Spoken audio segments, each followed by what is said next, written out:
भागवत इसमें जहां पर भागवत हो रही है ये साधारण ग्रंथ नहीं है मेरे भाई बहन। इसमें स्वयं श्री कृष्ण विराजमान है, मेरे त्रिलोकीनाथ विराजमान है। और जहां स्वतः स्वयं त्रिलोकीनाथ विराजमान हो वहां हमें कैसे रहना चाहिए। आपके घर में कोई व्यक्ति आकर बड़ी जोर जोर से चिल्लाने लगे, आपको अच्छा लगेगा? जवाब दीजिए। आपके घर में कोई बहुत जोर जोर से चिल्लाने लगे, बातें करने लगे, आपको अच्छा लगेगा? नहीं लगेगा। आपके बेडरूम तक वो अपने पाँव में पनैया पहनकर चला आए, आपको अच्छा लगेगा? नहीं लगेगा। ये कुछ ऐसे छोटी छोटी बातें हैं जिनको अगर हम दिल से समझ लें तो हम इस कलयुग में भी भगवान से मिलने के अधिकारी हो सकते हैं। कहने को तो ये बातें बहुत छोटी हैं, लेकिन हमें कोई याद नहीं दिलाता, इसलिए याद रह नहीं पाती और हम लोग भटक जाते हैं।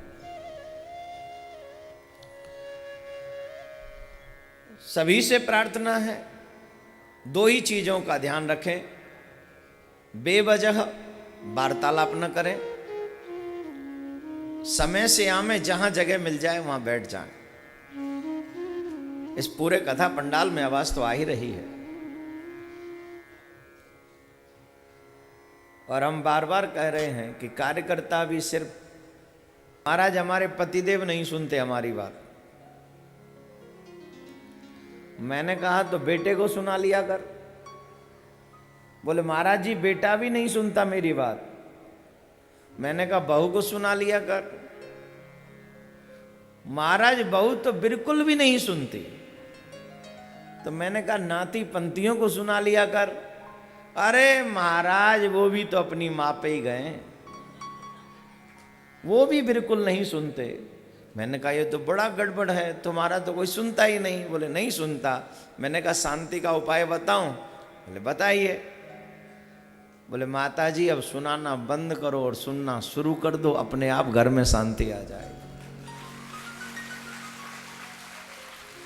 सुनाने की जो चाह है उसे बंद कर दो, सुनने की चाहत जगा लो, आनंद आ जाएगा।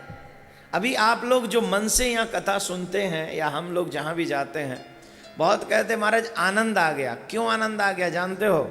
सबसे बड़ी वजह है यहाँ आप बोल नहीं रहे हो, यहाँ आप सुन रहे हो। जब आप सुनने जाते हो ये इच्छा रख कर कि कोई बोलेगा और मैं सुनूंगा, तो ये तो अपने आप बंद, शटर तो अपने आप डाउन है आपका। और जैसे ही माउथ शटर डाउन होता है, हृदय अपने आप सुंदर होने लग जाता है, निर्मल होने लग जाता है। और श्रवणों के माध्यम से जब प्रभु की कथा आपके हृदय में प्रविष्टित होती है, जैसे ही प्रविष्टित होती है मेरे भाई बहन, आपका हृदय आनंदित हो उठता है, प्रफुल्लित हो उठता है। इसलिए बोलने में आनंद नहीं है, सुनने में आनंद है। इसलिए ध्यान लगाकर बेवजह बोलना नहीं, सुनते रहो, आनंद लेते रहो। देखना आप भी 7वें दिन ये कहोगे महाराज जी कथा जल्दी पूरी हो गई। वैसे भी कथा शमशान में हो रही है साहब, इसको शमशान घाटी बोलते हैं ना। वाह जी वाह, आते हैं तो बढ़िया जगह से। कल हम जा रहे थे तो 2-3 विदा हो रहे थे यहाँ से। कथा के बाद जब हम जा रहे थे तो 2-3 विदा हो रहे थे। उन्हें देखकर लगा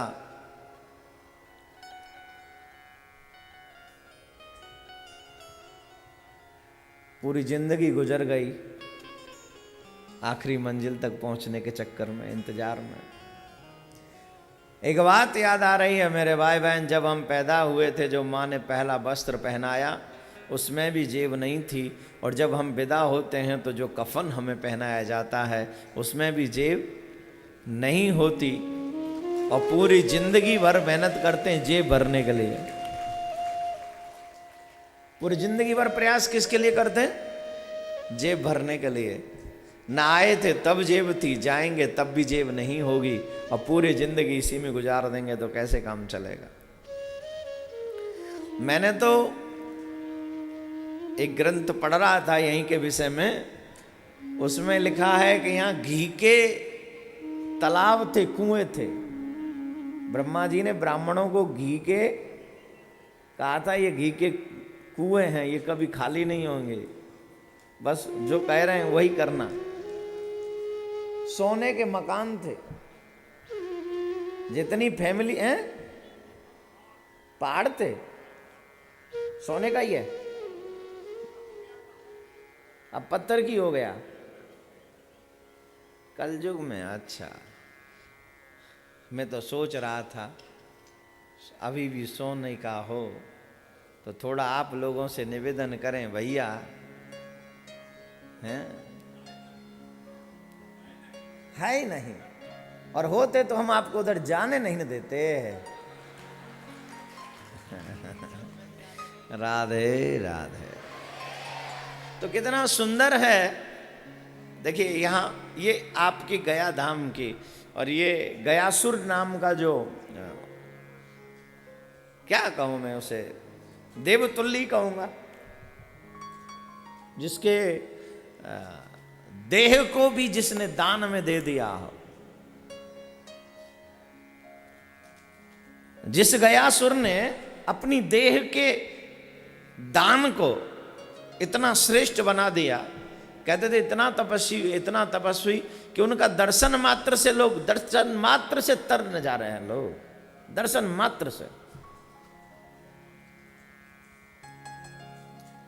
देवताओं ने छल किया उसके साथ में, बोले भाई हमको यज्ञ के लिए तुम्हारी देह चाहिए, तो उसकी देह पर यज्ञ किया, दे दिया, लो यज्ञ करो। और देवता तो चाहते थे कि मर जाए, अब ऐसा बलवती योद्धा कहां मरने वाला है। अंततोगत्वा उन्होंने ये वरदान भी मांगा।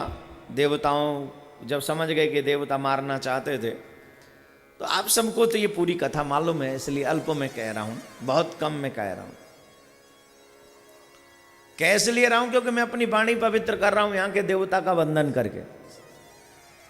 आपको सुनाने की जरूरत नहीं, ये तो आप सब जानते ही, बच्चा ना बच्चा जानता है, सब बच्चा ना जानता है इस बात को, सब जानते हैं इस बात को। तो फिर भी मैं अपनी वाणी को पवित्र कर रहा हूं। कहते हैं जिस तीर्थ में जाए उस तीर्थ की वंदना जरूर करनी चाहिए, उन देवताओं को प्रणाम पूजन जरूर करना चाहिए, इसलिए नाम प्रणाम कर रहे हैं, वंदन कर रहे हैं। तो मेरे भाई बहन, देवता चाहते थे गयासुर को मारना, इसलिए धोखे से उनको यज्ञ का बहाना का देह दे दो, और देह दी, उसकी देह पर यज्ञ हुआ। और जब जाने लगे सब में प्रसाद बांट लगा, बहुत दिन हो गया, यज्ञ हो गया, सब पूरा हो गया होगा, ये भी खत्म हो गया, समाप्त हो गया होगा। तो जब प्रसाद बांटने लगे वो, तो वो देवता खड़े, वो गयासुर खड़ा हो गया, बोले हमें भी तो प्रसाद दे दो, हमें भी प्रसाद चाहिए। अरे बोले तो अभी भी नहीं मरा। देवताओं ने उसके ऊपर शिला को फेंका, शिला को भी लेकर वो हिलने लगा, देवताओं को भी बैठाल दिया उस शिला के ऊपर, फिर भी वो हिलने लगा। तब मेरे प्रभु ने अपने चरण के प्रभाव से उस शिला समेत उसको थामा, और जहाँ पर भगवान का ये चरण चिन्ह का दर्शन होता है वही शिला न है, वही न है। हाँ, तब